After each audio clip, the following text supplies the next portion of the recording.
Hulagu खां ने बड़े लोग मरवाए थे, बड़े। बगदाद में 20 लाख आदमी कत्ल करवाया उसने, 16 लाख आदमी उसने तलवार से मरवाया।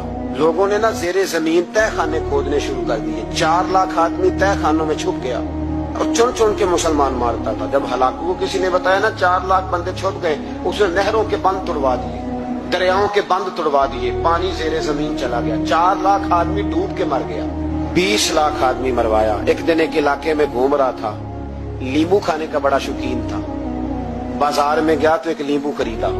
उसने देखा कि बाजार में बूढ़े बच्चे जवान खरीदारी कर रहे हैं, तो कहने लगा अभी भी इतने मुसलमान जिंदा है, बनाओ इनकी लाइनें, कत्ल करना है। 3 लाइनें बन गई। एक बूढ़ा आदमी भी लाइन में आ गया, नींबू खा रहा है, उसको हल्का हल्का चूसता है, घोड़े पे बैठा है, कत्ल करा रहा है लोगों को। एक बाबा जी पहली सफ में थे। जब पहली सफ कत्ल होने लगी, बाबा जी पिछली सफ में दौड़ के हो गए। हलाकू खां हंस रहा है उसको देख के। माज अल्लाह, जब बंदा होता है ना किसी मनसब पे, फिर वो मजाक उड़ाता है दूसरों को। बाबा दूसरी सफ में आया तो हलाकू खां ने वो भी कत्ल कराई, तो बाबा दौड़ के तीसरी सफ में। आखिरी सफ के कोने पे जब बाबा खड़ा हो गया ना, तो सारे बंदे मर गए। बाबे को कत्ल करने लगा जल्लाद। हलाकू कहने लगा ठहर जा। कहने लगा बाबा तू तीसरी सफ में आया था, तेरा क्या ख्याल था, बच जाएगा? बाबा कहने लगा ख्याल नहीं, मेरा यकीन है कि मैं बच जाऊंगा। मेरा शर्त यह है कि यकीन हो अंदर, शर्त यह है कि हंस के कहने लगा हलाकू खां कैसे? तो बाबा कहने लगा अगर अल्लाह चाहे तो बच सकता हूँ, अगर अल्लाह चाहे तो मैं।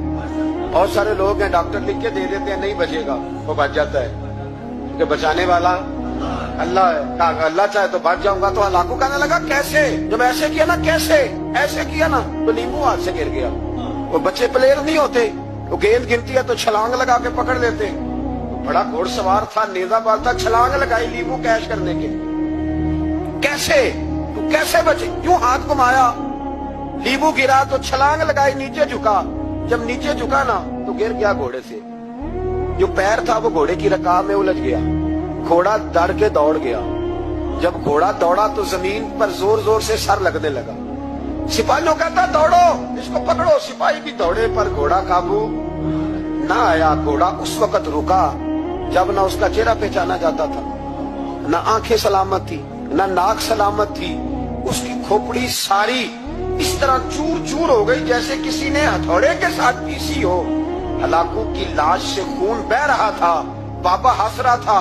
एक सिपाही कहने लगा बाबा तू क्यों? कहने लगे मैं अपने रब की कुदरतों पे मुस्कुरा रहा हूँ। कुल्लु मन अलैहा फान वयबका वजहु रब्बिका ज़ुल जलाल वल इकराम का मैंने इसे समझाया था कि बचाने वाला बचा लिया करता है।